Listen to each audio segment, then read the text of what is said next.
Hello friends, welcome you all. पिछले lecture series में हम लोगों ने रीजनल किंगडम्स की बात करी थी। अहोम किंगडम हो गई या फिर मेवाड़ रीजन हो गई, तो डिटेल से डिस्कस किया था। होप आप लोगों को पसंद आई होगी, और बेसिकली अगर पसंद आ रही है तो प्लीज़ लाइक शेयर सब्सक्राइब करें।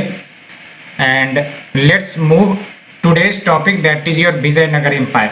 विजयनगर एम्पायर को जानने से पहले सबसे पहले जानना ये जरूरी होता है कि ये एम्पायर आखिरकार मैप में है कहाँ, क्योंकि आधा से ज्यादा कंफ्यूजन तो ये रहती है कि अगर कोई एम्पायर का नाम लिया जा रहा है तो उसका एक्सटेंट है कहाँ तक। जैसे हमने गुप्ता एम्पायर के बारे में पढ़ा होगा, तो गुप्ता एम्पायर का पता चला कि एक्सटेंट था नॉर्थ इंडिया में, प्लस आपका साउथ इंडिया में भी कुछ था एक्सेप्ट सम रीजन, है ना। या फिर मौर्यन एम्पायर के बारे में पढ़ा होगा, तो फिर उसमें भी आपको क्लियरिटी आएगी।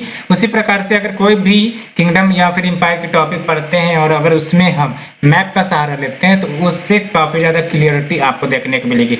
और इसी के लिए मैंने मैप आपके लिए निकाल के रखा है विजयनगर एम्पायर और बहमनी किंगडम का फ्रॉम द नेट। और आप देख सकते हो ये जो आपका विजयनगर एम्पायर है ना, ये जो विजयनगर एम्पायर है वो यहाँ से लेके यहाँ तक आपका साउथ इंडिया में विजयनगर एम्पायर, और इसके जस्ट नॉर्थ में आप देख सकते हो बहमनी किंगडम है ना। तो ये दो बातें आपको याद रखना है। और यहाँ आप देख लेना कि यहाँ पे आपका ये जो पॉइंट है, यहाँ पे आपका तुंगभद्रा रिवर मिलेगा, और तुंगभद्रा रिवर के जो बेसिन एरियाज होंगे वहां पर आपका डिस्प्यूट रहता है between the Bahmani kingdom and Vijayanagara empire, because ये रीजन जो है द्वाब रीजन कहते हैं बेसिकली इसको, और कंटिन्यूस कन्फ्लिक्ट देखने को मिलती है। बिकॉज बहमनी किंगडम कहता है कि ये जो दोआब रीजन है वो मेरा है, और विजयनगर एम्पायर कहते हैं कि नहीं ये रीजन मेरा है। तो दोनों के बीच में कन्फ्लिक्ट होते रहते हैं, लड़ाई झगड़े होते रहते हैं। तो होप आपने ये मैप अच्छे से देख लिया होगा, बहमनी किंगडम वाला एंड विजयनगर एम्पायर वाला। और ये भी याद रखना कि जो आपके काकटियाज रूलर है, क्योंकि अभी काकटियाज भी आएंगे। फॉर एग्जाम्पल मैं काकटियाज के बारे में बताता हूँ, एक सेकेंड।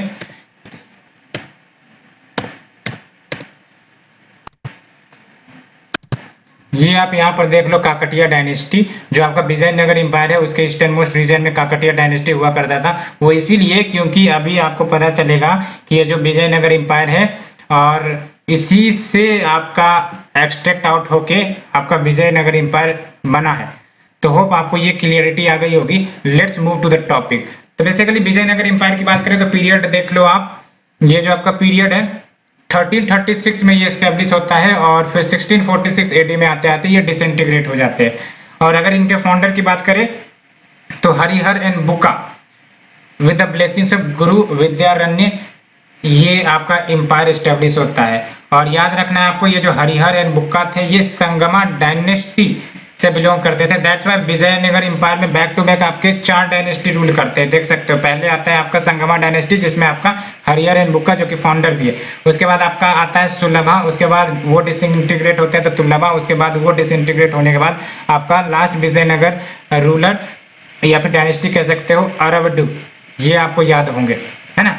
तो ये खुद जो संगमा डायनेस्टी था ये originally Kakatiya rulers of Warangal, जो अभी मैंने आपको मैप में दिखाया, ये उनके लिए काम करते थे, सर्व करते थे। लेकिन जैसे ही काकटिया डायनेस्टी के रूलर में वीकनेस आई, इन लोगों ने ऑटोनॉमी डिक्लेयर कर ली और अपने आप को इंडिपेंडेंट घोषित करके विजयनगर एम्पायर का निर्माण कर लेते हैं, है ना। यही होता है, मैंने भी आपको बताया, जब भी वीक रूलर्स आएंगे तो कोई ना कोई जो है वो अपने आप को अलग करने का प्रयास करेगा और अलग किंगडम या डायनेस्टी स्टैब्लिश करने के प्रयास करी जाएंगी। यहाँ पर भी वही हो रहा है ना। बाद में जब ये अलग हुए थे तो उसके बाद इन्होंने इंडिपेंडेंस प्रोक्लेम कर दिया from the Kakatiya rulers of Warangal and founded a new city on the south bank of Tungabhadra river, और उस सिटी का नाम दिया गया विजयनगर, और नाम से ही पता चल रहा सिटी ऑफ विक्ट्री। और जो अर्ली विजयनगर रूलर्स थे वो फॉलोवर्स थे सेविज्म के, यानी कि जो शुरुआती विजयनगर रूलर्स आए हैं वो सेविज्म के मानते थे। बाद में ये वैष्णविज्म के इन्फ्लुएंस में आते हैं, और याद रखना है आपको विरूपक्ष इनके फैमिली गॉड हुआ करते थे। बट बाद में जो आपका इन्फ्लुएंस हुआ वैष्णविज्म का विजयनगर रूलर्स के ऊपर, तो आपका सेविज्म वाली जो फॉलोवर्स है रूलर वो कहीं ना कहीं घटने लगी। बट शिवा का जो पूजा है या फिर यूं कह सकते हैं वर्शिप है वो कंटिन्यू रही इस एम्पायर में। ऐसा नहीं था कि पूरी तरीके से खत्म हो गई थी, कंटिन्यू थे। कुछ रूलर्स होंगे जो कहीं ना कहीं वर्शिप करते होंगे, मानते होंगे, बट आपका बाद में वैष्णविज्म का इन्फ्लुएंस आ गया था। एंड जैसा कि मैंने आपको मैप में दिखाया कि विजयनगर एम्पायर और बहमनी किंगडम दोनों कहीं ना कहीं बॉर्डरिंग एरियाज पर लाई करते थे। North of Vijayanagara was the Bahmani kingdom, that's why constant conflict दोनों किंगडम या दोनों एम्पायर के बीच होते रहता था, that is your Vijayanagara empire and the Bahmani kingdom. लेकिन ये कॉन्फ्लिक्ट होता क्यों था? तो बेसिकली रायचूर दोआब, दोआब आपको भी पता होगा कि Doab is the region between two reverse, है ना। जैसे फॉर एग्जांपल यहाँ पे तुंगभद्रा रिवर है और एक आपका कृष्णा रिवर है, तो तुंगभद्रा और कृष्णा रिवर के बीच का जो एरिया होगा वो दोआब कहलाएगा, है ना। तो रायचूर दोआब को लेकर as well as Tungabhadra Doab को लेकर, तुंगभद्रा दोआब वाला कौन सा रीजन हुआ? तो फर्टाइल एरिया जो कृष्णा गोदावरी डेल्टा एंड फिर मराठावाड़ा को लेकर, तो इन सब रीजन को लेकर कॉन्फ्लिक्ट हुआ करता था। बहमनी किंगडम बोलता था कि ये मेरा है और विजयनगर किंगडम बोलता था ये मेरा है, तो दोनों में जो लड़ेगा, जो हारेगा जीतेगा उसका हो जाता था, है ना। तो इसलिए कॉन्टिन्यूस कॉन्फ्लिक्ट इन रीजन को कंट्रोल करने के लिए लड़ाई झगड़े होते रहते थे। और साउथ में देखें तो आपका विजयनगर एम्पायर का मेन राइवल कौन था? सुल्तान ऑफ मदुरई, मदुरई यानी कि प्रेजेंट डे तमिलनाडु, है ना। तो वहां के सुल्तान विजयनगर एम्पायर के मेजर राइवल्स थे।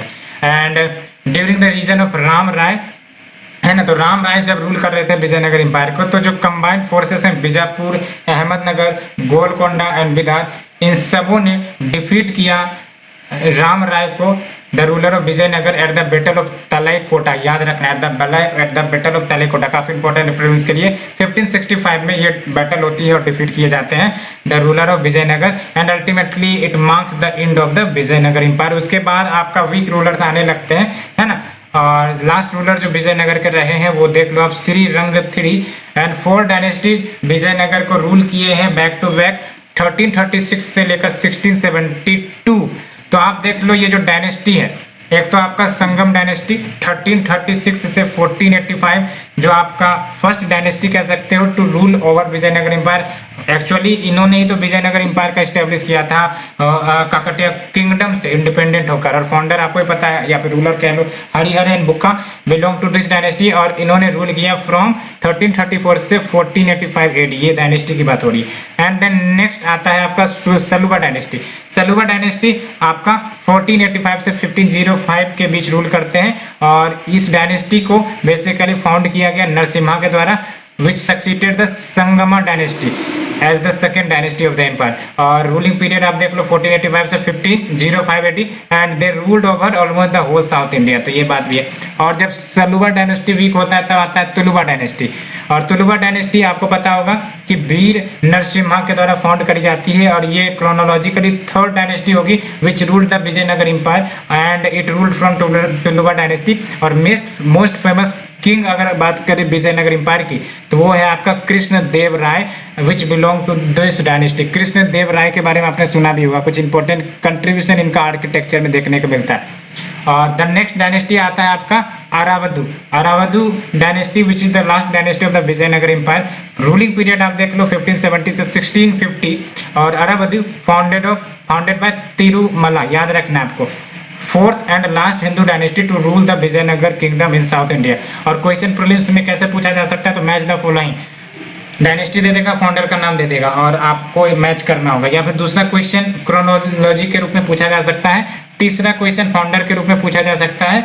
और बेसिकली तो ये आपको याद रखना है। रायचूर दोआब भी आपको याद रखना है, रायचूर दोआब कौन कौन से रिवर के बीच हुआ करता था, और क्रोनोलॉजी आपको याद रखने हैं, और इंपॉर्टेंट रूलर्स और उनके कुछ कंट्रीब्यूशंस आपको याद रखने हैं।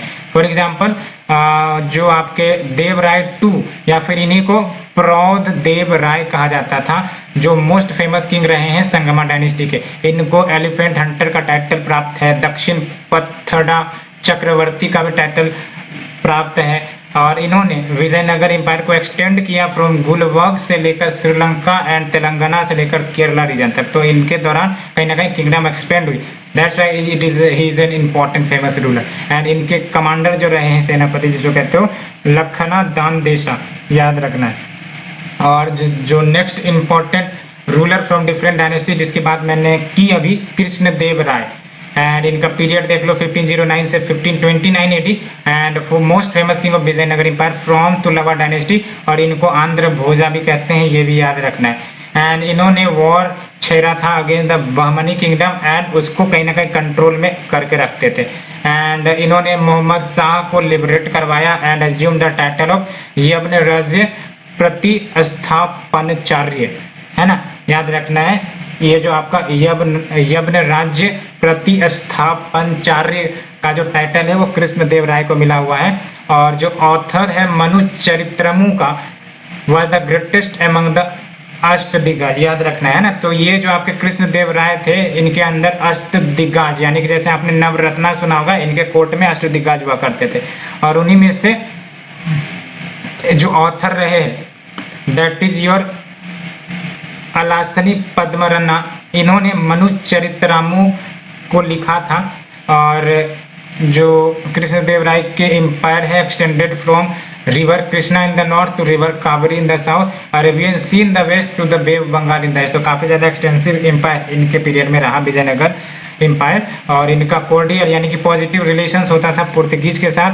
और इन्होंने खुद अमुक्त माल्यदा रोट किया, याद रखना है आपको, Amukta Malyada written by Krishnadeva which is Telugu work on polity and Jambavati Kalyanam which is Sanskrit drama. ये इंपॉर्टेंट है, ये सब फैक्ट प्रीलिम्स के लिए इंपॉर्टेंट है। और आर्ट्स एंड आर्किटेक्चर के कंट्रीब्यूशन की बात करें तो कृष्णदेव राय ग्रेट बिल्डर भी थे। इन्होंने हजार रामा टेम्पल और बिथोले स्वामी टेम्पल का निर्माण करवाया। As well as he patronize Telugu Kannada Sanskrit as well Tamil scholar and poets. And इनके अंतर्गत 8 इमिनेंट स्कॉलर जिसकी बात मैंने की अभी, अष्टदिग्गज हुआ करते थे एट हिज रॉयल कोर्ट। और इन्होंने न्यू सिटी कोर्ट नगालपुरम, ये भी इंपॉर्टेंट है, इसको बनवाया था in memory of his queen Nagala Devi. Prelims के लिए काफी इंपॉर्टेंट है। और अगर हम बात करें अष्टदिग्गज और कृष्णदेव राय के बारे में कि कौन कौन से अष्टदिग्गज मौजूद थे इनके कोर्ट में, तो बेसिकली अष्टदिग्गज का मतलब 8 scholars adorned Krishnadeva Raya courts and they were Allasani Peddanna, जो कि अभी हमने बात की author of Manu Charitram. And इनको आंध्र कविता पितामह भी कहते हैं, या ये भी याद रखना है ना।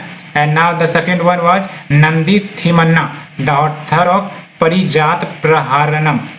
And the third was Madayagari Mallana and the fourth Dhurjati and fifth Ayyalaraju Rama Bhadrudu and the sixth one is Pingali Surana and the seventh is Rama Raja Bhushana and the eighth was Tenali Ramakrishna. तो ये आपके अष्टदिग्गज थे। कुछ इंपॉर्टेंट नाम याद रख लेना, पूरे याद रखने की जरूरत नहीं है। और अगर हम बात करें एडमिनिस्ट्रेशन कहने का मतलब कि पॉलिटिकल सिस्टम क्या था, कैसे गवर्न करी जाती थी सोसाइटी को, है ना, या एम्पायर को। तो पहली बात तो ये कि विजयनगर एम्पायर में ये देखा गया कि जो आपका किंग होता था वो एब्सोल्यूट अथॉरिटी एंजॉय करता था, यानी कि सेंट्रलाइज्ड पावर। कहने का मतलब एग्जीक्यूटिव पावर हो, जुडिशियल पावर हो, लेजिस्लेटिव मैटर्स हो, ये सब में किंग कहीं ना कहीं मुख्य होता था। कोई अगर लॉज बनाने हैं तो आदेश दे दिया, लॉ बन गई, है ना। कुछ अगर फंक्शंस एग्जीक्यूट करवाने आदेश दे दिया, फंक्शंस एग्जीक्यूट हो गई, है ना। तो कहीं ना कहीं यूँ कह सकते हो कि मोर सेंट्रलाइज्ड एडमिनिस्ट्रेशन। और जो सक्सेशन था, यानी कि जब एक रूलर हटेगा तो उसके बदले जो दूसरा आएगा वो, तो जो सक्सेशन बेसिकली हेरिडेटरी हुआ करता था। हेरिडेटरी यानी कि एक के जाने के बाद उसका रिश्तेदार, चाचा, मामा, ताऊ, ऐसे करके होता है ना, बेटा का फिर मतलब पिता, उसके बाद उसका बेटा, फिर उसके बेटे का बेटा, ऐसा जो हेरिडेटरी सिस्टम ये चलता था। एंड एडमिनिस्ट्रेटिव यूनिट डिवाइडेड थी, यानी कि जैसा कि मैंने बताया क्लियर से कि ये जो आपका प्रेजेंट डे स्टेट है, स्टेट को हमने डिस्ट्रिक्ट में डिवाइड कर रखा। डिस्ट्रिक्ट को हमने बेसिकली सब डिस्ट्रिक्ट्स या फिर ब्लॉक्स, मंडल्स ऐसे करके डिवाइड करते हैं ना, उसी प्रकार से जो एडमिनिस्ट्रेटिव यूनिट थे उसको मंडलम्स, नादूज, स्थालाज एंड फाइनली इनटू ग्रामाज। तो जैसे जैसे नीचे आएंगे, सबसे बड़ा रीजन होगा आपका मंडलम, उसके नीचे आएंगे नादूज, उसके बाद स्थालाज और अल्टीमेटली ग्रामा, है ना। इस वे में डिवाइडेड थे। और मंडलेश्वर या फिर नायका ये गवर्नर हुआ करते थे मंडलम के, ये याद रखना है ना, मंडलेश्वर या फिर Nayaka. And he has considerable autonomy, for example coins issue करने का अधिकार था, but of small denominations, and also right to impose new tax या फिर remit old one. Sources of income अगर बात करें विजयनगर एम्पायर के पास कैसे कैसे कहाँ से आते थे, तो लैंड रेवेन्यू तो होगा ही होगा, साथ ही साथ ट्रिब्यूट्स इनको प्राप्त हो जाती थी, है ना। फॉर एग्जांपल कोई चीफ ने ट्रिब्यूट दे दिया, या फिर लैंडलॉर्ड्स ने ट्रिब्यूट दे दिया, या फिर कोई दूसरे किंगडम के राजा ने ट्रिब्यूट दे दिया, या फिर gifts from the vessel and feudal chief, customs at its port, क्योंकि अभी हमने देखा कि विजयनगर एम्पायर अरेबियन सी से लेकर बे ऑफ बंगाल तक एक्सटेंड था, तो पोर्ट्स भी मौजूद हुआ करते थे, तो पोर्ट पे ये कस्टम्स लगाते थे जब भी कोई सामान उतरती थी या फिर जाती थी। And taxes on various profession, तो ये भी याद रखना है विजयनगर एम्पायर में प्रोफेशनल टैक्स भी लगता था, ऐसा नहीं कि प्रोफेशनल टैक्स नहीं लगते थे, यूपीएससी प्रीलिम से पूछा जा सकता है। And army consisted of cavalry, infantry, artillery, elephant, elephants भी कहीं ना कहीं काफी मात्रा में शामिल हुआ करते थे आर्मी में।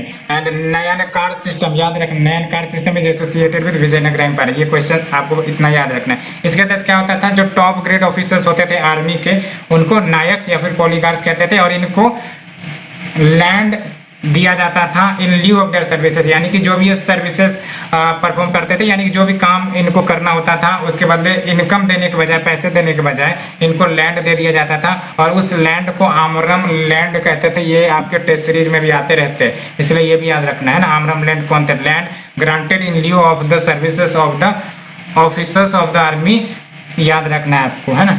एंड मन्नयाम्स, ये टैक्स फ्री लैंड होते थे, ये भी टर्म याद रखना है, आजकल यूपीएससी टर्म से ज्यादा प्ले कर रही है एंशिएंट इंडिया में, तो ये सब टर्म्स आपको रटे होने चाहिए, एक साथ आप टर्म्स लिख सकते हो, है ना, सो दैट आपको एक साथ याद करने में आसानी हो।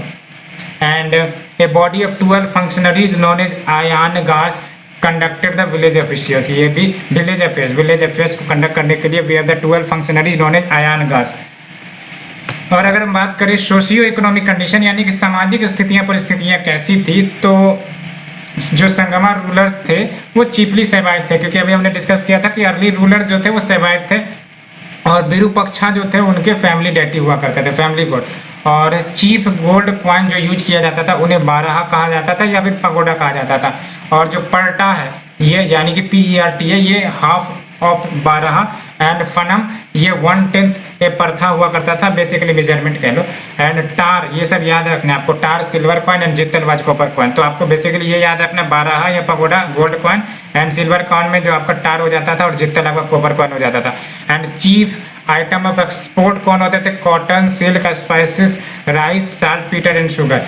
And the imports consisted of horses, pearls, copper, corals, ये सब कंसिस्ट होते थे। And the art of ship building ये भी डेवलप हुई थी, तो ये भी याद रखना है आपको।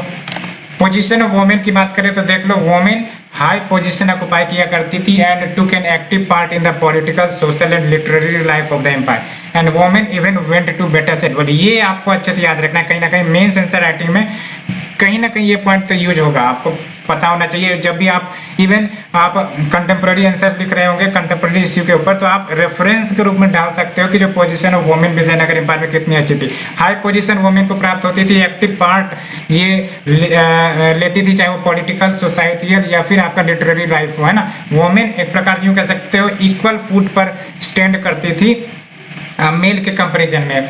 Women even went to battles as well, और it was the only empire in the medieval India which employed women in the state services as well। ये तीनों के तीनों फैक्ट्स इंपॉर्टेंट है, जो कहीं ना कहीं आप यूज कर सकते हो मेंस आंसर राइटिंग में, इसलिए याद रखना। विडो रीमैरिज भी प्रमोट की जाती थी, आप समझ सकते हो कितना well liberal society, well aid society आपको विजयनगर एम्पायर में देखने को मिल रही है। कोई भी सोसाइटी जहाँ पर वुमेन को इंपॉर्टेंस दिया जाता है तो मान के चलो वो सोसाइटी लिबरल है, वो सोसाइटी ग्रोइंग सोसाइटी है। एंड कल्चरल कंट्रीब्यूशन की बात करें तो कल्चरल कंट्रीब्यूशन भी काफी ज्यादा रहा। For example chief characteristics of the Vijayanagara architecture was the construction of tall रायपुरम। ये टॉल राय गोपुरम और कुछ नहीं बल्कि गेटवेज हुआ करते थे। फॉर एग्जांपल यहाँ पर टेम्पल्स है तो टेम्पल्स के around boundary wall common feature है, द्रविडियन स्टाइल ऑफ टेम्पल आपको पता है, और बाउंड्री वॉल के लोग एक बड़ा सा गेट में एंट्री गेट में लगा दिया जाता था, इसी को राय गोपुरम कहा करते थे। और कल्याण मंडपन भी हुआ करता था जिसमें कार्व्ड पिलर्स होते थे in the temple premises.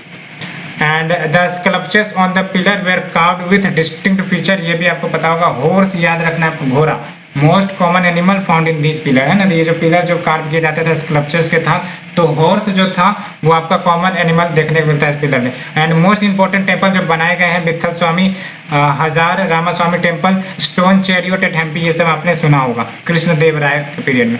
And Varada Raja and Ekambaranatha temple Kanchipuram, ये भी कहीं ना कहीं विजयनगर एम्पायर में बनाया गया है। एंड डिफरेंट लैंग्वेजेस जैसे संस्कृत, तेलुगु, कन्नड़, तमिल, ये सब फ्लरिश हुए हैं इस रीजन में।